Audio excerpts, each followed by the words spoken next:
నమస్తే BCN leader season 2 కార్యక్రమానికి స్వాగతం. ఉమ్మడి పశ్చిమ గోదావరి జిల్లా జనసేన పార్టీ జిల్లా అధ్యక్షులు కొట్టికలపూడి గోవిందరావు గారు చిన్నబాబు గారితో ఈ వారం బీసీఎన్ లీడర్ సీజన్ 2 కార్యక్రమం.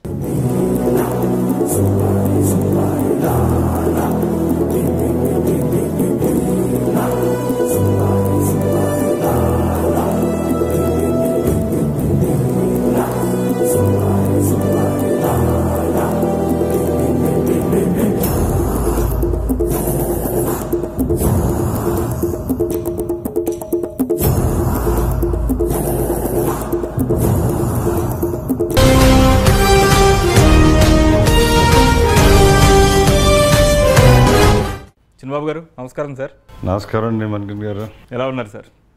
ఆల్వేస్ ఫైన్, ఎప్పుడు బాగానే ఉంటారు. ముందుగా మీకు బీసీఎన్ లీడర్ సీజన్ 2 కార్యక్రమానికి స్వాగతం. Thank you. మీ బీసీఎన్ ప్రేక్షకులకి అందరికీ కూడా నా ద్వారా అందరికీ కూడా నమస్కారాలు. బీసీఎన్ ప్రత్యేకంగా మేము ఓడిపోయాం కానీ పారిపోలేదు, ఈ మాట గుర్తుందా? డెఫినెట్గా మనసులోంచి వచ్చిన మాట కదా. నిజంగా మేము పారిపోలేదు, పోరాడాం. ఏ సీటు రాకపోయినా కళ్యాణ్ గారి ఆశయాల గురించి ఆయన అడుగుజాడల్లో నడుస్తూ ఒక పోరాటం అంటే మరి గత ఎప్పుడూ కూడా ఏ రోజుల్లో కూడా రాష్ట్రంలో ఇంత అరాచకం జరిగి ఉండదు. గత 5 ఏళ్ళలో జరిగిన అరాచకం వాటిని ఎదుర్కొంటాం అంటే చిన్న విషయం కాదు. ఎగ్జాంపుల్ చెప్తాను. అసలు వంతునేంటని పాదయాత్ర చేస్తేనే అది రూరల్ నుంచి వచ్చి 1 టౌన్ దాటుకుని 2 టౌన్లోకి వెళ్తే 2 టౌన్లో ఆర్ఎన్బి ఆఫీసు. సో అదే సెక్షన్లో అదే కేసు రూరల్ పోలీస్ స్టేషన్లో, 1 టౌన్ పోలీస్ స్టేషన్లో, 2 టౌన్ పోలీస్ స్టేషన్లో కూడా ఏ కేసు 3 కేసులు పెట్టారు. అంటే ప్రశ్నించితే కేసు పనిచేయమని. సాధారణంగా రాజకీయంలో ఎప్పుడు అధికార పక్షానికి ప్రశ్నలు ఎదురవుతూ ఉంటాయి. ప్రతిపక్షంలో ఉన్న పార్టీలు అన్నీ కూడా ఏలెత్తి చూపితే మీరు మంచి చేయమని, అందులో మంచి ఉంటే తీసుకోవాలి. దాన్ని మీరు ప్రశ్నించకూడదు అనే పరిస్థితికి వచ్చేసిన ప్రభుత్వానికి మరి గట్టి గుణపాఠం ప్రజలు చెప్పడం అనేది మీకు తెలుసు. డెఫినెట్గా పారిపోలేదు, ఎప్పుడు ప్రజల మధ్యలోనే ఉన్నాం. మరి అదే తీర్పు ఈరోజు కనపడింది మనకి ఇక్కడ. అదే 2024 ఎన్నికల్లో భారతీయ జనతా పార్టీ, జనసేన, తెలుగుదేశం పార్టీ కూటమి చరిత్రను తిరగరాస్తూ 164 స్థానాలు గెలుచుకుని భారీ విజయంతో ముందుకు వెళ్ళింది. సో ఇది ఎలా సాధ్యమైంది? సాధ్యమే ఉందండి. వాస్తవాన్ని గ్రహించారు ప్రజలు. ముఖ్యంగా కళ్యాణ్ గారి నిబద్ధత, చంద్రబాబు నాయుడు గారి అనుభవం, 2 పార్టీల కలయిక, బీజేపీ బుద్ధిబలం.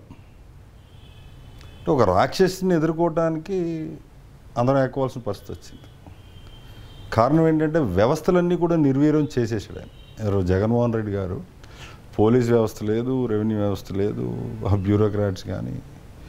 హయ్యెస్ట్ కంటెంప్ట్ కేసెస్ అంటే కోర్టు తీర్పు ఇచ్చిన తర్వాత కూడా కోర్టు తీర్పును అమలు చేయకపోతే కోర్టులో మళ్ళీ కేసేస్తారు కంటెంప్ట్ అని. ఆ కంటెంప్ట్ను కూడా పట్టించుకోకుండా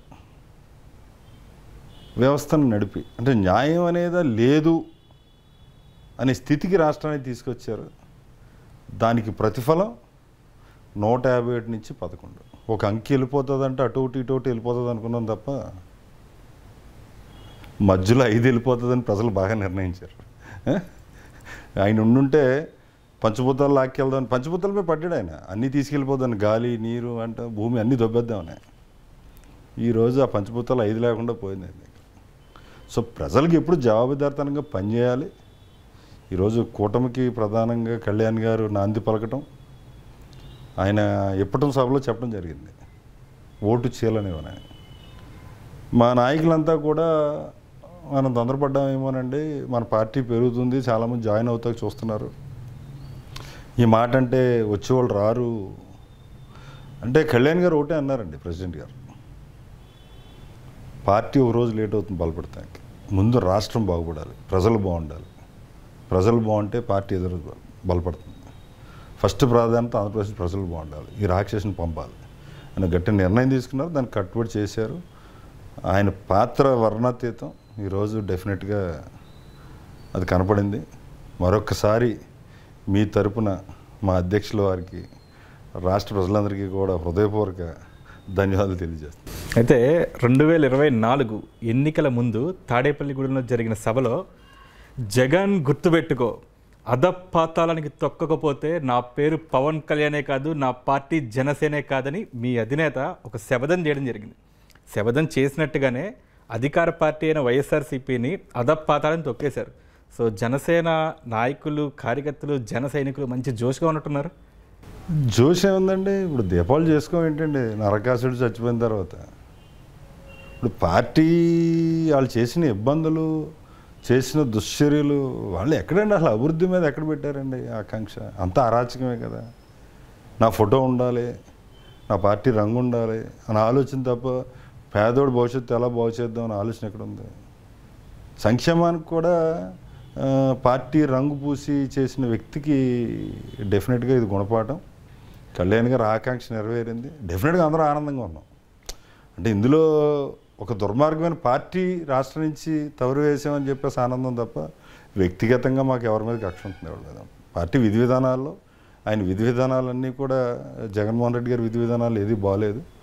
దాన్ని ప్రజలు తిరస్కరించారు. కళ్యాణ్ గారు మాటను నమ్మారు. అది చాలా గొప్ప విషయం. అలాగే జనసేన పోటీ చేసిన 21 అసెంబ్లీ స్థానాలకి 21 గెలిచి, 2 పార్లమెంటు గెలిచి 100% స్ట్రైక్ రేట్తో ఉంది. అలాగే అటు శాసనసభలోను, ఇటు పార్లమెంట్లోను, ఇటు శాసన మండలిలో కూడా ప్రవేశించడం జరిగింది. సో దీన్ని ఎలా ఫీల్ అవుతున్నారు? గ్రేట్ అండి.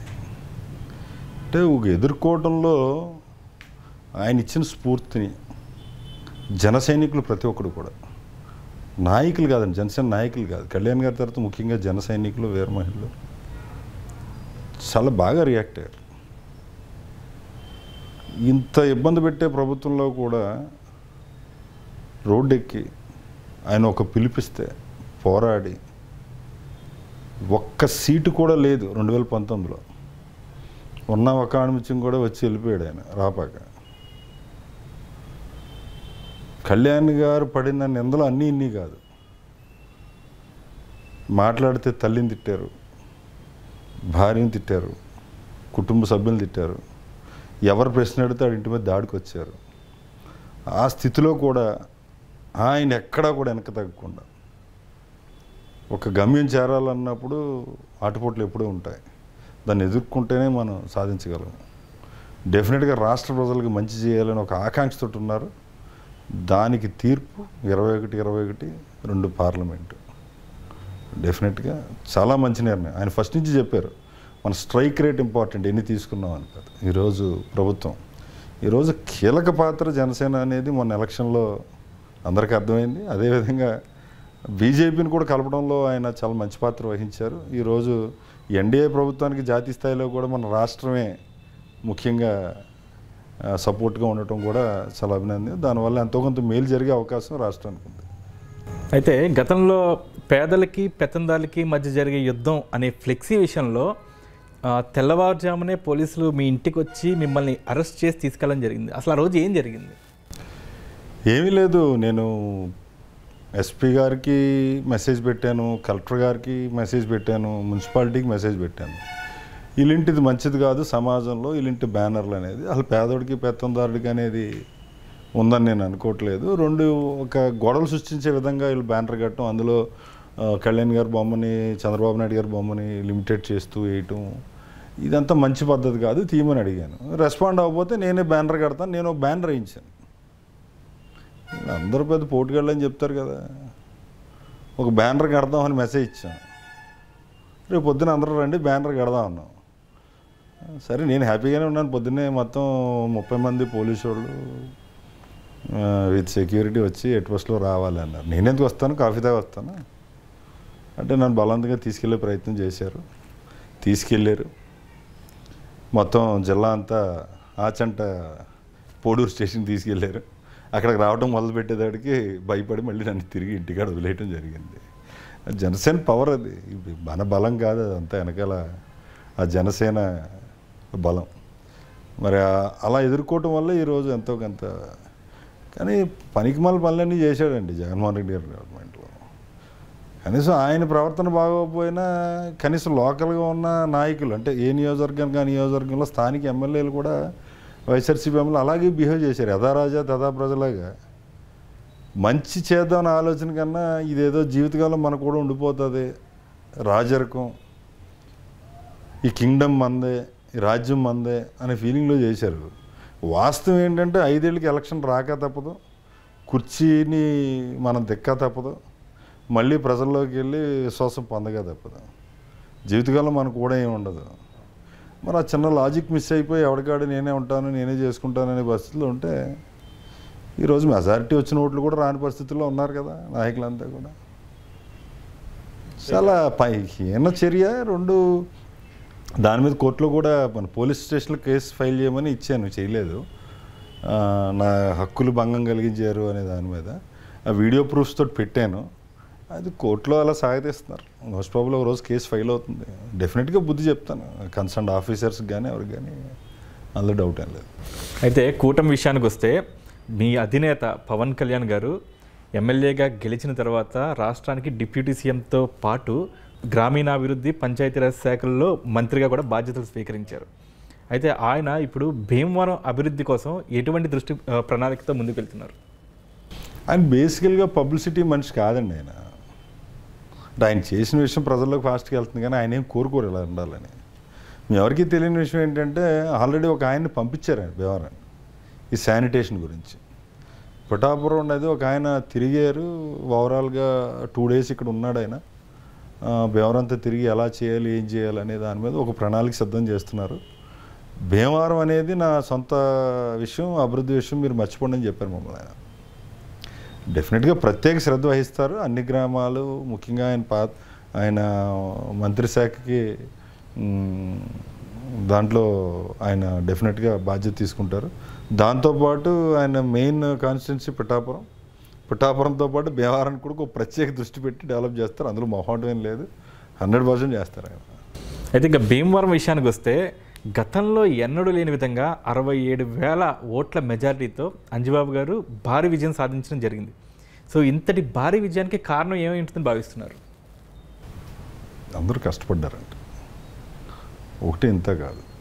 అంటే మీరు చెప్పాలంటే నేను ఫ్రాంక్లీ ఒక 45,000 కళ్యాణ్ గారు వస్తే 60,000 వస్తుందని మెజారిటీ అనేది మా స్ట్రాంగ్ ఫీలింగ్. చాలాసార్లు మేము డిస్కస్ చేసుకున్నాం, మా పార్టీ శ్రేణులకు కూడా చాలాసార్లు చెప్పాను నేను. వైఎస్ఆర్సీపీకి ఎట్టి పరిస్థితుల్లో 70,000 2019లో వచ్చిన ఓట్లు 70,000 మించి రావు. బాగా ఎక్కువ అనుకుంటే 2014లో 75,000 ఓట్లు వచ్చినాయి. అవి దాటి రావనేది నా స్ట్రాంగ్ ఫీలింగ్. ఎందుకంటే నేను ప్రజల్లో తిరుగుతున్నాను, చేస్తున్నాను. ఇప్పుడు 2 పార్టీలు కలవటం, జనసేన అనేది చాలా కష్టపడి కార్యకర్తలంతా కూడా పనిచేయటం, ఎప్పుడు రోడ్డు మీద ఉన్నారు, ప్రజలతో మమేకమై ఉన్నారు, కేసులు పెట్టించుకున్నా. ఇప్పుడు యాక్టివ్గా తెలుగుదేశం కొద్దిగా యాక్టివ్గా ఉన్నా కూడా దాని మీద మరింత యాక్టివ్గా జనసేన ఉండటం. ప్రతి ఒక్క కుర్రోడు, యూత్ మెయిన్, చాలా బలమైన మండలం వైఎస్ఆర్సీపీకి భీమవరం మండలం అనేది వాళ్ళ ఫీలింగ్. దాన్ని 2 years నుంచి కంచుకోవటం బదులు కొట్టుకుంటూ వచ్చాం. అంటే సైలెంట్గా ప్రతి గ్రామంలో సైలెంట్ వర్క్ చేసాం. అందరితో మాట్లాడుతున్నాం, ఎక్కడ ఎవరికి గాసిప్ ఇవ్వట్లేదు. ఏమని పలానా వాళ్ళతో మాట్లాడామని అంటే ఇబ్బంది, మాట్లాడామంటే వాడిని ఏదో రకంగా టార్గెట్ చేయటం, వీళ్ళ పార్టీలోకి వెళ్ళకూడదని నొక్కి పెట్టాలనే ఆలోచనతోటి అందరూ సమైత్వం విన్నారు. టైం వచ్చేది బయటికి రావటానికి. ఆ ఇంపాక్ట్ 67,000 మెజారిటీ. మరి ఇప్పటికైనా వైఎస్ఆర్సీపీ నాయకులు అర్థం చేసుకోవాలి. ఎందుకంటే వాళ్ళకి వచ్చినాయి 63,000 ఓట్లే. అంటే మనకు వచ్చిన మెజారిటీ ఓట్లు కూడా రాలేదు. లాస్ట్ టైం మనకు 62,000 చిల్లర వస్తే జనసేనకి, టీడీపీకి 55,000 వచ్చినాయి. 2,30,40,000. ఇప్పుడు ఎక్స్ట్రీమ్ మెజారిటీ. మళ్ళీ భీమవరం చరిత్రలో ఇలాంటి మెజారిటీ చూడం, ఎందుకంటే బైఫర్కేషన్ అయిపోతాయి. ప్రజలు కూడా బాగా విశ్వసించారు, ఈ ప్రభుత్వం ఉండకూడదు, వెళ్ళిపోవాలి. ఈ పనికిమాల చర్యలు చేస్తే వీళ్ళు ఎలా ఒప్పుకుంటారు? ఈ వైఎస్ఆర్సీపీ పనికిమాల చర్యలు ఏం చేశారు?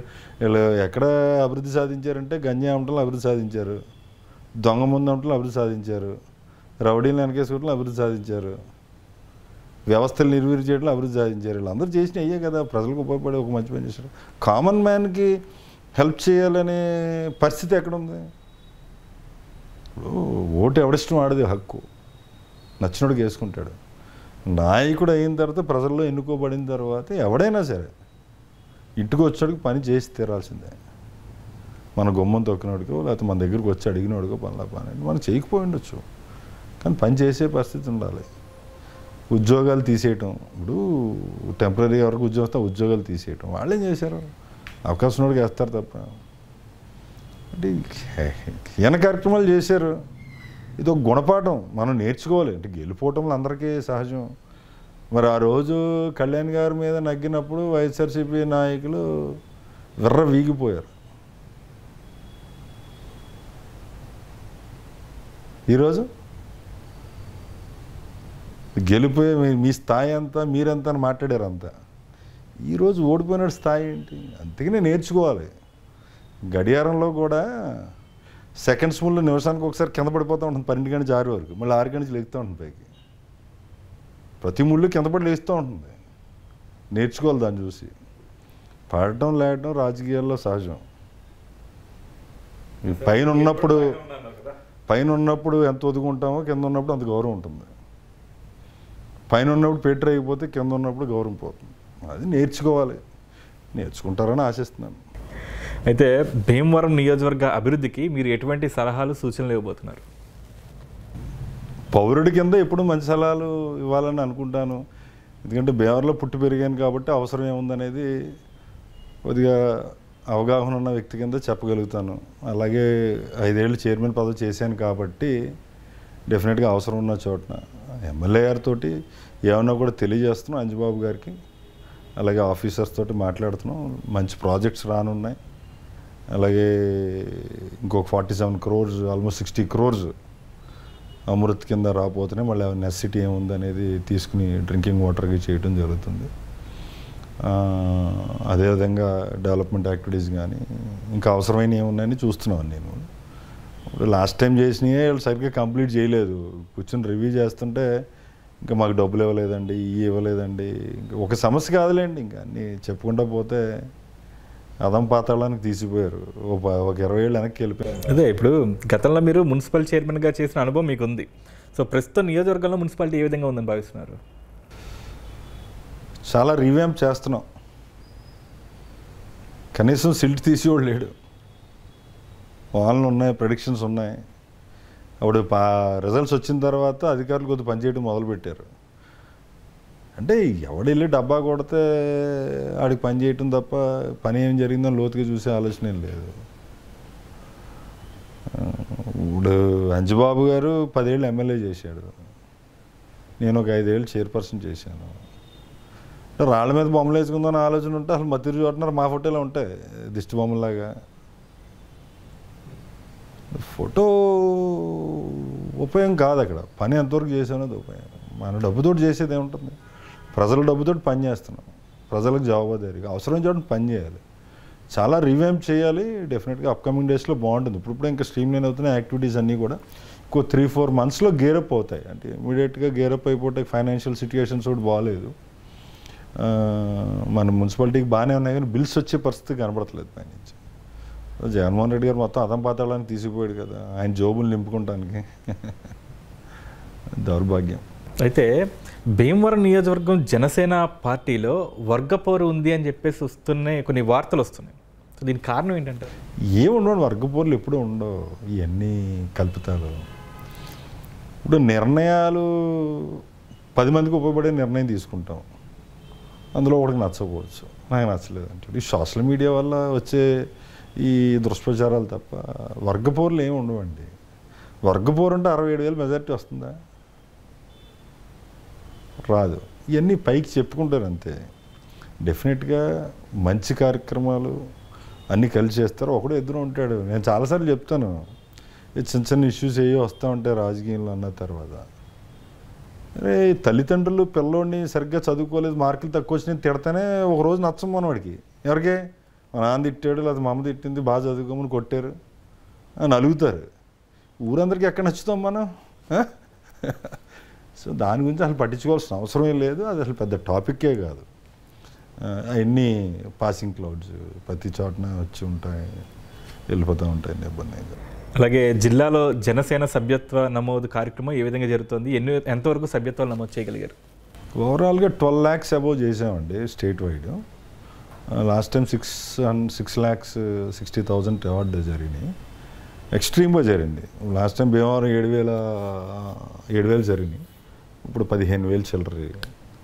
మొత్తం పశ్చిమ గోదావరి జిల్లాలో అయితే క్రిందటి సంవత్సరం 71,300 ఎన్నో జరిగినాయి. అప్పుడు సబ్జెక్టు కరెక్షన్ 71,000 చిల్లర. ఇప్పుడు 1,64,000 సభ్యత్వాలు జిల్లాలో. అది కూడా వెరీ షార్ట్ టైంలో.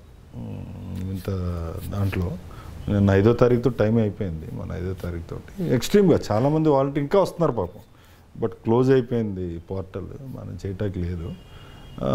అదంతా కూడా జనసైనికులు కష్టపడటం, ఒక జనసేన మీద ఉన్న ఇంట్రెస్ట్ తోటి అందరూ వచ్చి చేయించుకోవటం ఒక మంచి స్కీమ్లేండి. అది ఒక 500 రూపాయలు కట్టడం అంటే అందరూ ఏమంటారంటే దీన్ని దుష్ప్రచారం చేసే ప్రయత్నం చేస్తారు. కానీ ఎవరికైనా కష్టం వస్తే మేము అందరూ కలిసి ఆదుకునే పరిస్థితిలో ఈరోజు ఉన్నాం అందరూ. అలాగే ఒక భరోసా కల్పించడం ఒక జన సైనికుడి కుటుంబానికి అనేది, అలాగే ఆయన మార్జిన్ మనీ వేసి ఆయన కట్టడం కళ్యాణ్ గారు ఎప్పుడు ఇచ్చే గుణమే కదా అయింది. తీసుకునే గుణం ఎప్పుడు ఇచ్చే గుణమే. అలాంటి వ్యక్తికి డెఫినెట్గా మంచిగా జరుగుతుంది. ఇంకా నామినేటెడ్ పదవుల విషయానికి వస్తే జిల్లా నుంచి కావచ్చు, నియోజకవర్గం నుంచి కావచ్చు, ఎవరినైనా నామినేటెడ్ పదవులకి మీరు సిఫార్సు చేస్తూ పంపించడం జరిగిందా? పంపించామండి.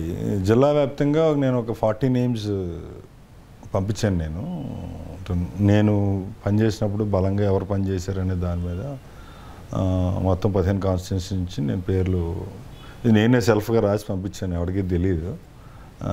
పార్టీ ఆఫీస్కి డెఫినెట్గా న్యాయం చేయమని అడిగాము.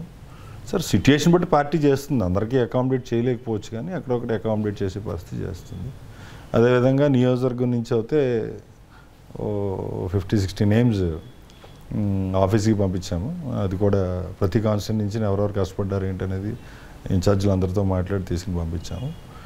పార్టీ డెఫినెట్లీ న్యాయం చేస్తుంది. ఒక రోజు అటు ఇటు అవుతుంది తప్ప అందరినీ అకామిడేట్ చేయగలరు.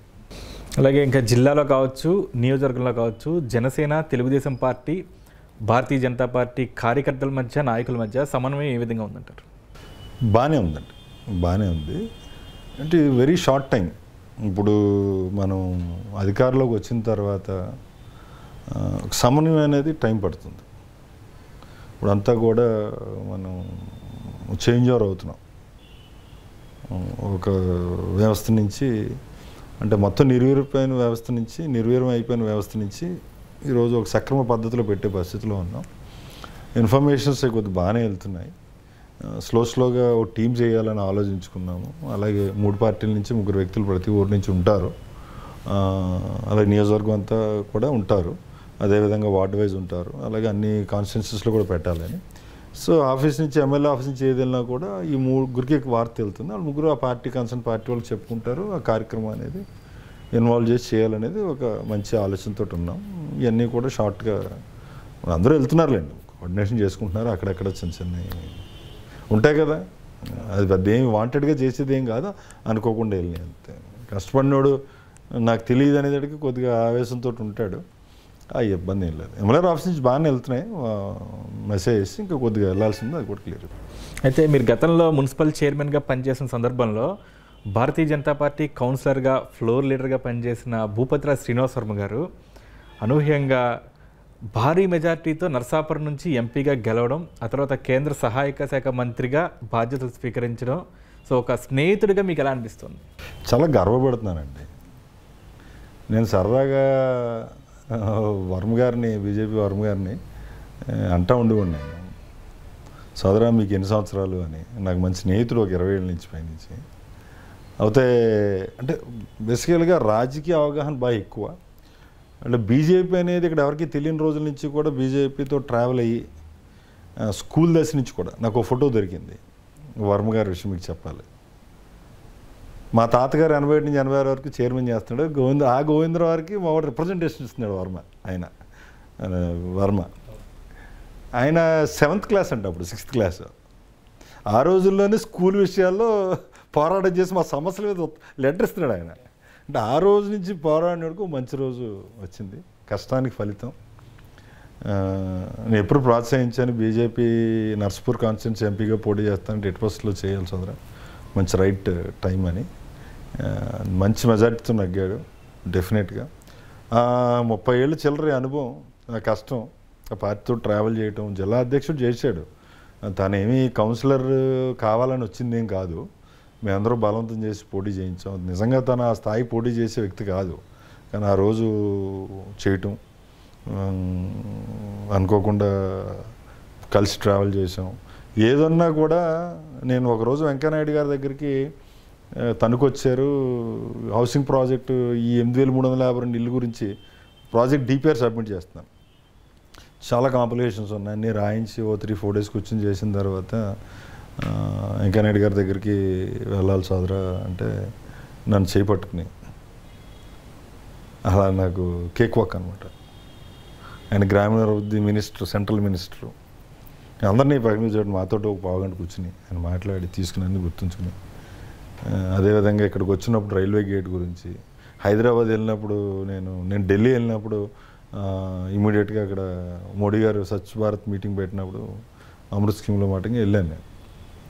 అప్పుడు కూడా కలవాలంటే ఇమీడియట్గా సచ్ కుమార్ గారు అందరినీ కల్పించి, అంటే is very good relations maintain చేస్తాడు. దానికి నాకు కూడా మంచి కోరిక ఏంటంటే వర్మ గారి చేతుల మీదుగా నేను నా కోరిక చెప్పాను వర్మ గారు కూడా, నర్స్పూర్ పార్లమెంట్ ఎవ్రీథింగ్ అభివృద్ధి చెందాలని. ఈ మినిస్టర్ రాకమని చెప్పాను, ఇప్పుడు మినిస్టర్ కూడా అయ్యాడు.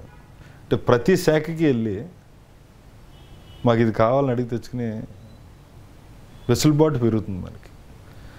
సో రానున్న 5 సంవత్సరాల్లో నర్స్పూర్ పార్లమెంట్ కాన్స్టిట్యున్సీ కూడా ఎంతగో గొప్పగా అభివృద్ధి చేస్తాడని నా స్నేహితుడు వర్మ గారు, భూపతిరాజు శ్రీనివాస్ వర్మ, బీజేపీ వర్మ మరింత మంచి స్థానానికి ఎదగాలని ఎప్పుడు కోరుకుంటాను. నేను మళ్ళీ హార్ట్ఫుల్ కంగ్రాచులేషన్స్ మా సోదరుడికి, ఎందుకంటే ఒక స్నేహితుడు అంత స్థాయిలో తను ఎంత కష్టపడ్డాడో నాకు తెలుసు లాస్ట్ 10 ఏళ్ళు. అంటే జిల్లా అధ్యక్షుడు చేసిన తర్వాత స్టేట్ సెక్రటరీ కూడా ఇదే చేశాడు, తన స్టేట్ పోస్ట్ కూడా తిరుగుతూనే ఉండేవాడు. అతను కూడా ఎంతో కష్టపడేవాడు. అంటే అంత మన ఏరియాలో బీజేపీ అంత స్ట్రాంగ్గా లేకపోయినా కూడా దాన్ని ఎప్పుడు బలోపేతం చేయాలి, ఏ చిన్న పని ఉన్నా తిరగటం, అందరినీ nice gentlemen. Once again Varma గారికి నా తరపున హృదయపూర్వకంగా కంగ్రాచులేషన్స్ మీ ద్వారా తెలియజేస్తాను. అలాగే కేంద్రం నుండి రాష్ట్రానికి ఎటువంటి సహాయ సహకారాలు ఉంటాయని భావిస్తున్నారు? బాగుంటాయండి, అన్నీ బాగుంటాయండి. ఇప్పుడు యాక్చువల్గా వర్కౌట్ చేస్తున్నారు అంతా పైన. ఈరోజు క్యాబినెట్ మీటింగ్లో కూడా చూసుంటారు మీరు. మరీ దౌర్భాగ్యం, 700 కోట్లు అయిందంటే ఆ గ్రానైట్ రాళ్ళ మీద ఫోటోలు వేయించక 700 కోట్లు ఏంటంటే అసలు పనికిమాలు ఖర్చు. అసలు ఎన్ని గ్రామాలు బాగు చేసేయచ్చు మన ఆ డబ్బుతోటి, ముఖ్యంగా త్రాగునీరు విషయంలో. ఇప్పుడు ఏ నియోజకవర్గానికి వెళ్ళండి, ఏ పల్లెటూరులో కూడా త్రాగే నీరు సరిగ్గా లేదు. మౌలిక వసతుల మీద కూడా బాధ్యత వహించిన ప్రభుత్వం ఏమైనా ఉందంటే వైఎస్ఆర్సీపీ ప్రభుత్వం, వాళ్ళ ఎమ్మెల్యేలు చేతకంత కేవలం ఫోటోలకి, పబ్లిసిటీలకి, ఆర్భాటాలకి వెళ్ళిపోయి అసలు పని చేయలేదు. డెఫినెట్గా కేంద్రం మన బడ్జెట్లో చూసాం, ఇమీడియట్గా పరిస్థితులు బట్టి సహాయ సహకారాలు అందిస్తున్నారు, ఫండ్ చేస్తున్నారు. ముఖ్యంగా బ్యూటిఫుల్ మినిస్ట్రీస్ 2 ఇచ్చారు మనకి. బీజేపీ నుంచి వర్మ 3 మినిస్ట్రీస్, సెంట్రల్ మినిస్ట్రీస్ మనకు ఉన్నాయి. అదేవిధంగా మన అవసరం కూడా చాలా ఎక్కువ ఉంది ఈరోజు ఎన్డీఏ ప్రభుత్వం కేంద్రంలో.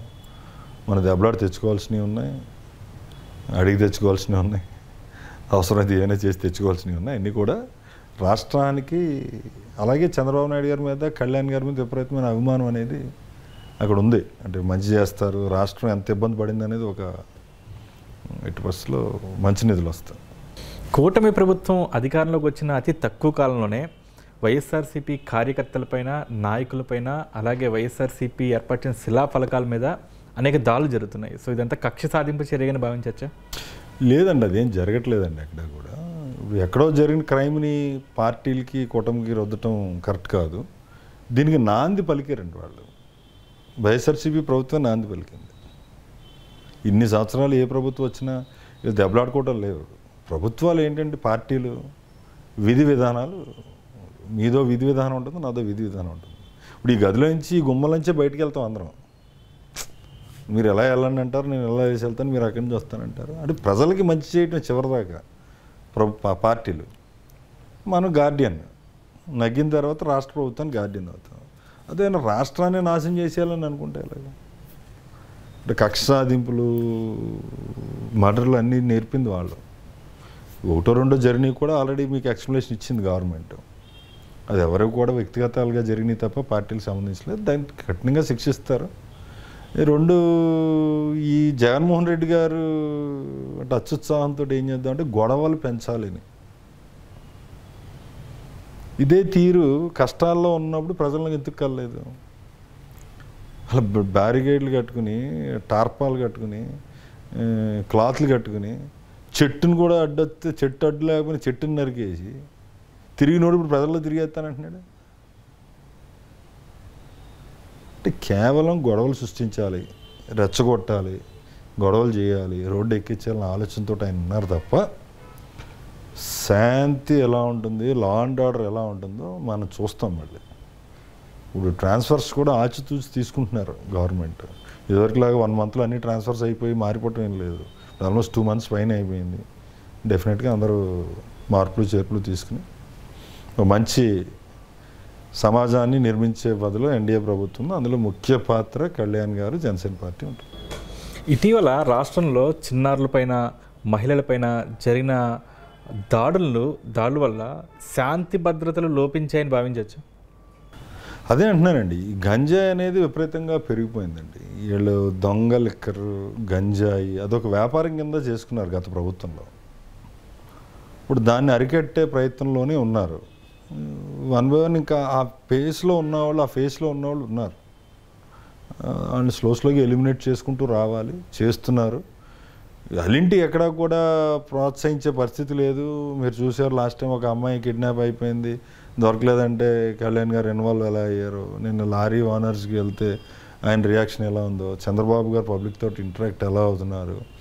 ఎవ్రీ మినిస్టర్ ఈరోజు పార్టీ ఆఫీస్లో కూర్చుని, లేకపోతే ఎవ్రీ ఎమ్మెల్యే పార్టీ ఆఫీస్లో కూర్చుని కన్సర్న్ పార్టీ ఆఫీస్లో పనిచేస్తున్నారు. ప్రజల దగ్గర డైరెక్ట్ తెలుసుకుంటున్నారు ప్రజల సమస్యలు ఎలా ఉన్నాయని.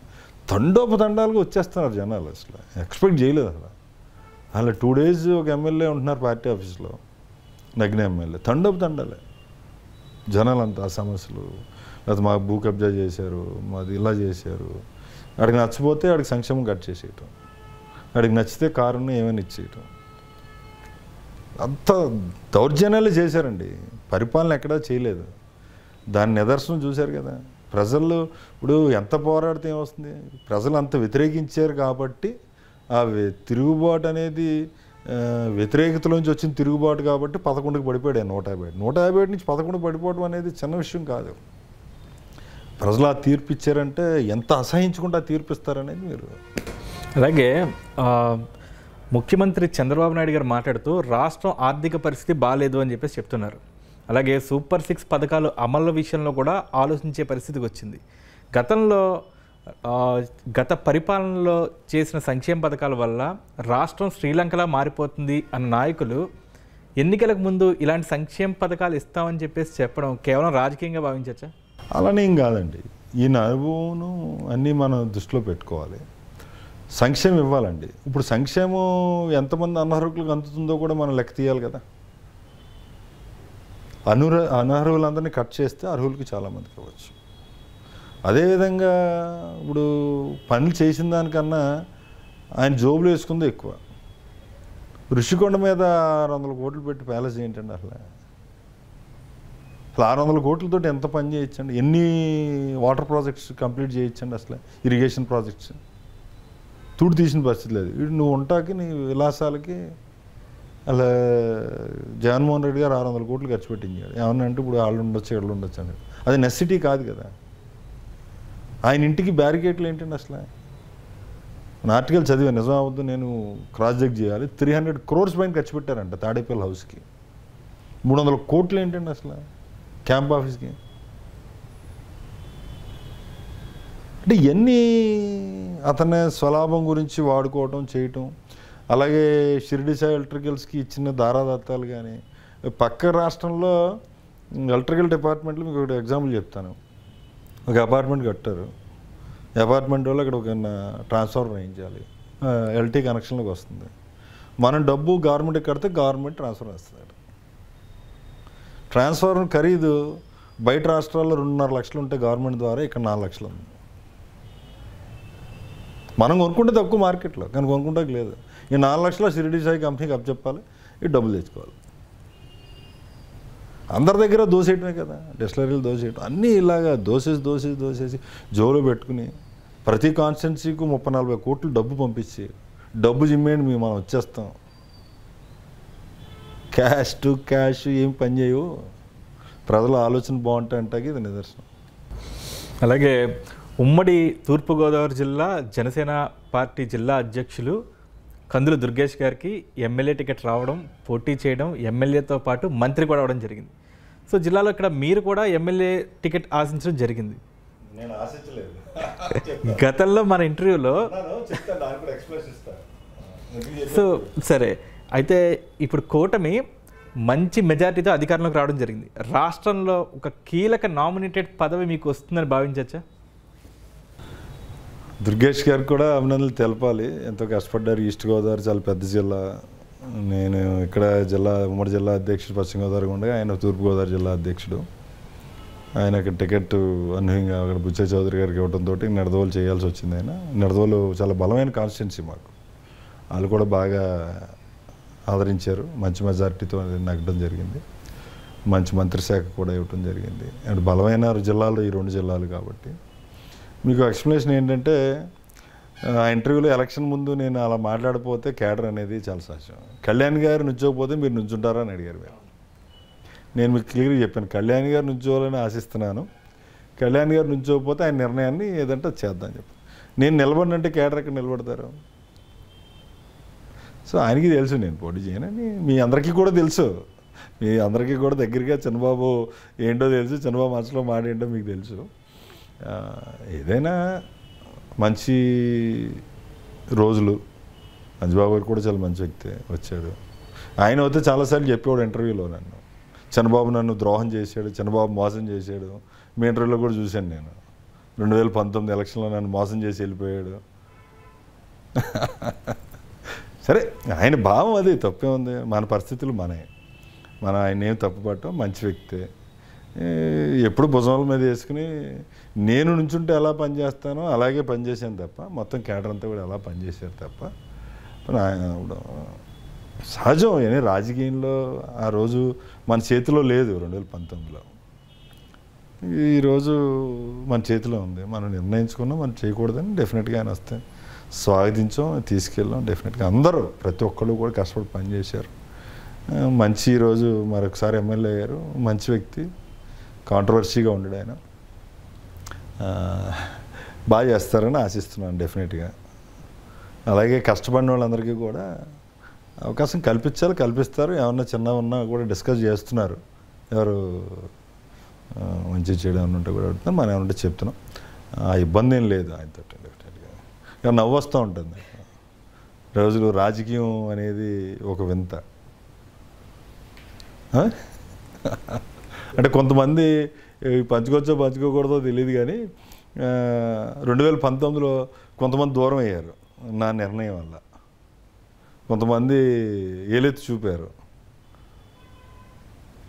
కొంతమంది అవమానించారు, కొంతమంది కులం అంటగట్టారు. ఇవన్నీ పోను ఇప్పుడు 2024లో నువ్వు ఉండాలన్నారు, నువ్వు కావాలన్నారు. సో రాజకీయంలో ఏది సీరియస్గా తీసుకోవాల్సిన అవసరం లేదు. బ్రాడ్గా అన్నీ చూసాం.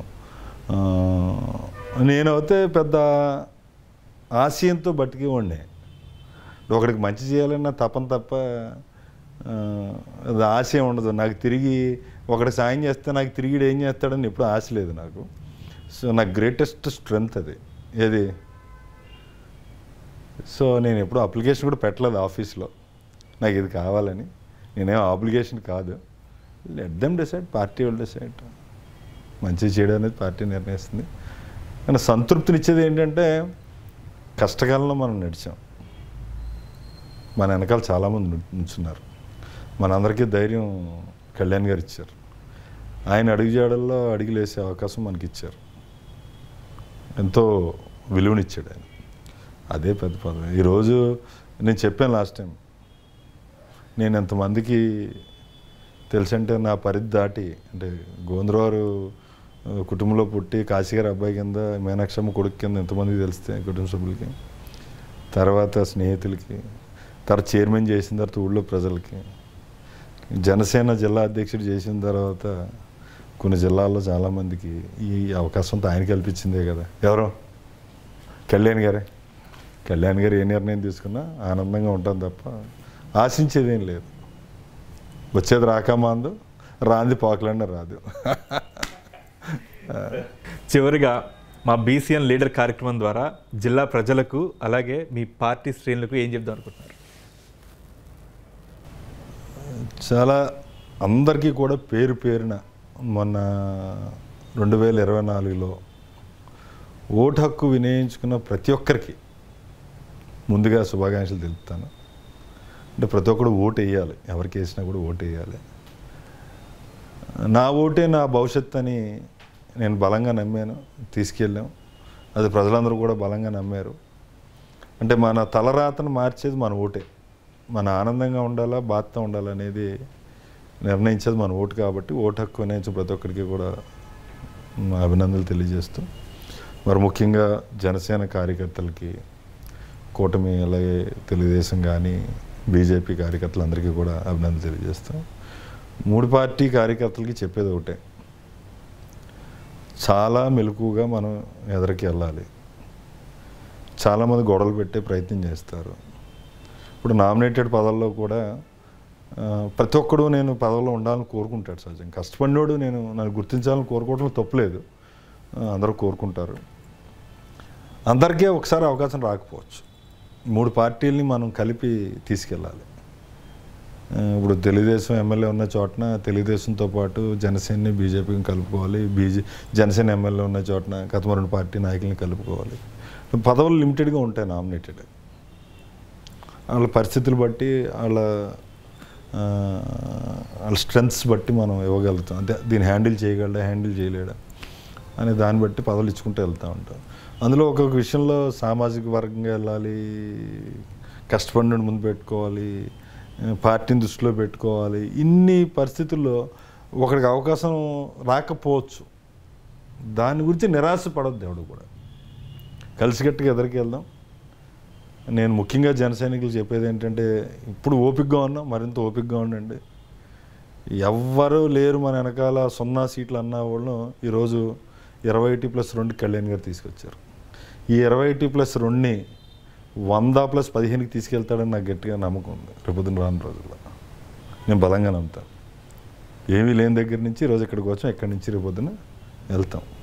పక్కనోడికి ఆనందంగా సాయపడదాం. కష్టాల్లో ఉన్నోడికి, ఆపదలో ఉన్నవాడికి అందుబాటులో ఉండండి. పూర్వం ఎలా పనిచేస్తాం అలా పనిచేద్దాం. కళ్యాణ్ గారు గౌరవం పెంచుదాం. జనసేన పార్టీని మరింత బలోపేతం చేద్దాం. అదేవిధంగా చంద్రబాబు నాయుడు గారు కూడా బాగా గుర్తించారు కళ్యాణ్ గారు నిర్ణయాన్ని, ఆయన త్యాగాన్ని. మరి ఓ సాహసోపేత నిర్ణయం తీసుకుని ప్రతి ఆఫీసులో కూడా సీఎం గారితో ఫోటో పెట్టి డిప్యూటీ సీఎం ఫోటో పెట్టడం అనేది చాలా మంచి గౌరవం కింద కూడా నేను భావిస్తున్నాను. మనం ప్రతి గవర్నమెంట్ ఆఫీస్లో కూడా మన జనసేన అధినేత ఉప ముఖ్యమంత్రి ఫోటో ఉండటం చాలా ఆనందదాయకం. మరొకసారి మనం అందరూ కోరుకునేది ఏంటంటే, పూర్వం ఎలా ఉన్నామో అందరూ అంతే ఆనందంగా కష్టపడుతూ ఎదరికి వెళ్దాం. రానున్న రోజులన్నీ మంచి రోజులే. చిన్న చిన్న వాటికి ఎక్కడో కూడా ఆందోళన చెందొద్దు. అందరికీ కూడా అవకాశం వస్తుంది. ఓ రోజు అటు ఇటు అయినా ఆపదలో ఉన్న ప్రతి ఒక్కరికి అందుబాటులో ఉందాం. మీ ద్వారా చెప్పగలిగేది అదే. చంద్రబాబు గారు, ఇంతసేపు మా బీసీఎన్ లీడర్ కార్యక్రమంలో పాల్గొని మీ అభిప్రాయాలు మాతో పంచుకున్నందుకు మా బీసీఎన్ యాజమాన్యం ద్వారా మీకు ధన్యవాదాలు తెలియజేసుకుంటున్నాను. Thank you sir, thank you very much. Me BCN ద్వారా అందరికీ కూడా మరొకసారి శుభాకాంక్షలు. నన్ను లాస్ట్ టైం కూడా మీరు ఇంటర్వ్యూ చేశారు, సో హ్యాపీ. సాధారణంగా మీడియాకి దూరంగా ఉందామని అనుకుంటాను ఎప్పుడు కూడా, కానీ మీతో ఎంత స్నేహానికి కొద్దిగా మీరు ర్యాగింగ్ చేయడం వల్ల తప్పట్లేదు మీకు. సరే, ఎనివే చాలా సంతోషం. Once again all the best. అందరికీ కూడా ధన్యవాదాలు తెలియజేసుకుంటాం. జై హింద్. ఇది ఈ వారం ఉమ్మడి పశ్చిమ గోదావరి జిల్లా జనసేన పార్టీ అధ్యక్షులు కొట్టికలపూడి గోవిందరావు చిన్నబాబు గారితో బీసీఎన్ లీడర్ కార్యక్రమం. వచ్చే వారం మరొక లీడర్తో మళ్ళీ కలుద్దాం. అంతవరకు సెలవు, నమస్కారం.